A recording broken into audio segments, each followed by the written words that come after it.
예, 마님.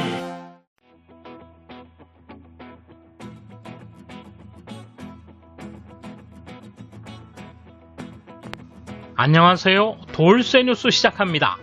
지난 10일 데일리 신초에 올라온 기사인데요. 제목은 바코드 못 읽고 쓸모없는 태블릿, 백신 시스템에 지자체 직원들 분노입니다. 우리로서는 도저히 이해할 수 없는 일들이 벌어지고 있는데요. 왜 일본이 IT 후진국인지 조목조목 설명한 내용이군요. 꼭꼭 숨어있던 기사입니다. 누리꾼 반응도 흥미로운데요. 기사 내용과 야후 댓글 반응 차례로 보겠습니다. 통 크신 구독, 좋아요. 코로나 백신 접종 현장에 새로운 갑질이 만연하고 있다고 한다. 노인 백신 접종이 시작된 지 16일째인 4월 28일 국회에 그런 실태가 보고됐다. 정부의 코로나 대책용 시스템 미비를 지적해온 이토 다카에 의원이다. 지금 지방자치단체 현장은 백신 예약과 접종 정말 많은 문의로 펑크 상태입니다. 어느 날 몇 시에 백신이 올지는 모르는데 현장에서는 불편한 시스템을 사용하도록 강요당하고 있습니다. 실제로 인터넷에는 수많은 백신 접종에 종사하는 지자체 직원이라 밝힌 트윗이 등장해 야근, 100시간, 과로사 등의 글이 난무하고 있다.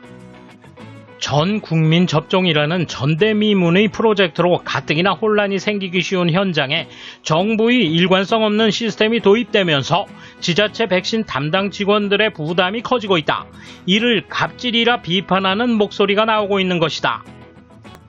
풀가동하겠다던 VCS, 즉 백신 접종 원활화 시스템은 지자체의 실시간 수요를 파악하지 못해 과잉으로 배송되어 백신이 관공서나 병원에 체류됐다.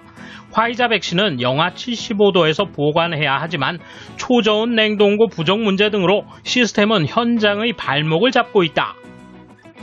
또 개인의 백신 접종 상황을 기록하는 VRS에 대해 한 지자체 직원은 이렇게 토로한다. 국민이 가지고 있는 백신 접종권의 OCR 라인을 읽으면 누가 언제 맞았는지를 기록하는 방식입니다. 그런데 내각 IT 종합전략실은 당초에 VRS는 바코드도 판독 가능하기 때문에 백신 접종권에 OCR과 함께 바코드도 인쇄하라고 각 지자체에 지시를 내렸습니다. 우리 지자체는 인쇄업체와 재계약해 바코드를 찍었는데 막상 써보니 바코드를 인식하지 못하더군요. VRS는 금년 1월에 관저주도로 급히 개발이 시작된 시스템이다. 후생노동성이 지난해부터 개발해온 VCS는 국가에서 지자체에 백신을 배포하는 단순한 물류 시스템으로 원활화 시스템이라고 부르기에는 너무 허술했기 때문이다. 후생노동성 담당자는 관저에 누구에게 언제 백신을 맞았는지를 집계하는 데에는 2개월이 걸린다고 설명했고 이에 관저가 격분한 것이 VRS 개발의 발단이었다. 전국적인 접종 상황을 신속히 파악하지 못하면 정부로서도 대책이 늦어질 수 있다. 역할이 세분화되고 직무에만 국한된 공무원들의 의식에 따라 기능이 부족한 VCS를 낳았으며 그 보완 조치로서 VRS가 개발된 것이다. 그러나 갑작스럽게 개발된 VRS는 미비한 점이 있을 뿐만 아니라 현장 훈련이 부족한 것은 당연한 일이었다. 접종권에 기재된 정보를 잘 읽을 수 없기 때문에 다시 가지고 돌아가 입력 작업을 해야 합니다. 그걸 강요받고 있죠. 이토 의원의 조사에 따르면 후생노동성을 비롯한 정부가 개발한 코로나 대책 시스템은 이미 총 257억 엔을 넘는 돈이 들어간 것으로 추정된다. VRS의 접종 상황을 기록하도록 정부가 지자체에 배포한 태블릿은 경비를 더 들이게 했다. 그 태블릿을 공급하고 통신 시스템을 제공한 것은 NTT 도코모와 NTT 커뮤니케이션인데 그 수주액은 60억 엔을 넘었다고 한다. 이 태블릿은 평이 좋지 않아 사용하지 않은 채 회의실에 쌓아놓은 지자체도 있다. 요미우리 신문에 따르면 태블릿을 사용하지 않은 사이타마시에서는 지급 신청조차 안 되고 약 1000명의 접종이 끝난 시점에 VRS 입력은 제로였다. NHK를 비롯한 각 언론사는 노인의 백신 접종 현황을 보도하고 있지만 그 숫자는 VRS에 기록된 접종 건수다. 이를 정확한 접종 정보라 말하기는 어렵다. 걱정이다. 정부 측이나 수주하는 벤더 측 모두 주인의식이 없는 것 같다. 국회에서는 그것을 상징하는 듯한 관료의 답변도 있었다. 이토 의원이 바코드 사용할 수 있는가 없는가 라 묻자 IT 종합전략실 심의관은 이렇게 대답했다. 바코드는 참고 정보다. OCR 라인으로 읽도록 하고 있다.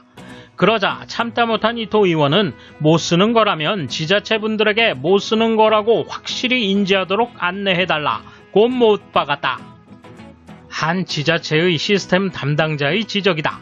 잘못을 인정하지 않는 것이 행정과 정치의 체질입니다만 오류 개선을 반복하는 것이 시스템 본질인데 실패를 인정하지 않는 자세는 시스템화 실현과는 부합하지 않습니다. 일본의 코로나 희생자는 1만 명을 넘어섰다. 디지털 민주주의를 구현한 대만은 12명, 1998년 이후 일본의 기술을 본받아 디지털 행정화에 성공한 한국은 1831명이다. 국민 세금을 펑펑 써가며 일관성 없는 시스템을 개발한 게 시급한 백신 접종의 큰 걸림돌이라면 곤란하다. 이에 대한 일본 누리꾼 반응 보실까요? 잉크젯 프린터로 인쇄한 바코드를 읽을 수 없다면 몰라도 인쇄업체가 인쇄한 걸 읽을 수 없는 건 의미를 모르겠다. 인쇄 품질의 문제인가? 판독 기기의 문제인가? 규격의 문제인가? 책임 소재를 확실히 하고 환불해 주어야 한다. 이 결과를 초래한 것은 시스템에 필요한 요건을 정리한 기획과 완성된 것의 검수가 변변치 않았다는 것이겠죠. 후생노동성 담당자가 무능한가? 정치인이나 기득권을 가진 외부로부터의 청탁에 휘둘린 지시가 나쁜가? 결과만으로 판단하면 후생노동성은 쓸모가 없다. 1일 100만 건 목표, 오사카의 대규모 접종 회장 하루 5천 건 등 바보 같은 정치가들이 실정도 모르면서 제멋대로 듣기 좋은 수치만 쏟아낸다. 그에 따라 관료들은 휘둘려 급히 준비를 하거나 지방에 지시만 내리는 식이다. 결과적으로 어느 단계에서나 일은 많이 해도 성과가 없는 상태가 반복된다. 당연히 국민은 그 대가를 치른다. 태평한 것은 허무맹랑한 수치를 내놓는 정부 여당, 실무 경험이 부족한 정치인이 판치는 한 개선되지 않을 것이다. 옛날부터 후생노동성이 시스템을 제대로 운용했다는 얘기를 들어본 적이 없다. 더구나 전대미문의 이번 긴급사태에서 신규 시스템을 구축하는 노하우는 전혀 없을 것이다. 코코아에서 보여주기식이 드러났다. 원래 어떻게 운용해야 할지의 비전도 세우지 않았고 알리지도 않았다. 국민의 명을 받는 조직으로서는 전혀 기능을 하고 있지 않다. 이제는 한번 재구축해야 한다.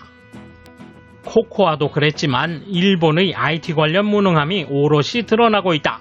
시스템 구축을 통째로 넘기는 후생 노동성이 나쁜 것인가? 핑퐁만 하는 낙하산 때문인가? 고객에게 무턱대고 예스만 날리며 적당히 만들어 넘기는 외주업체가 나쁜 것인가? 다만 어디든 시스템 엔지니어의 육성이 급선무다. 요구사항 정의가 되어 있지 않다. 도중에 변경이 빈번하다. 개발기간이 너무 짧고 버그 개선 과정이 없다는 점 때문이지. 관료 답변이 저렇다면 원래의 개발 때부터 요구사항 정리가 되어 있지 않았을 가능성이 큰 것 같다. 돌쇠 한마디. IT의 기본도 모르는 것들이 앉아서 탁상공론 해봤자 아무 개선이 없을 겁니다. 한국이 90년대에 일본에서 배워왔다고? 이젠 미쳐가는구나. 감사합니다. 돌쇠 물러갑니다. 이번 소식은 여기까지입니다. 시청해주셔서 감사합니다. 돌쇠처럼 오직하게, 마님처럼 화끈하게.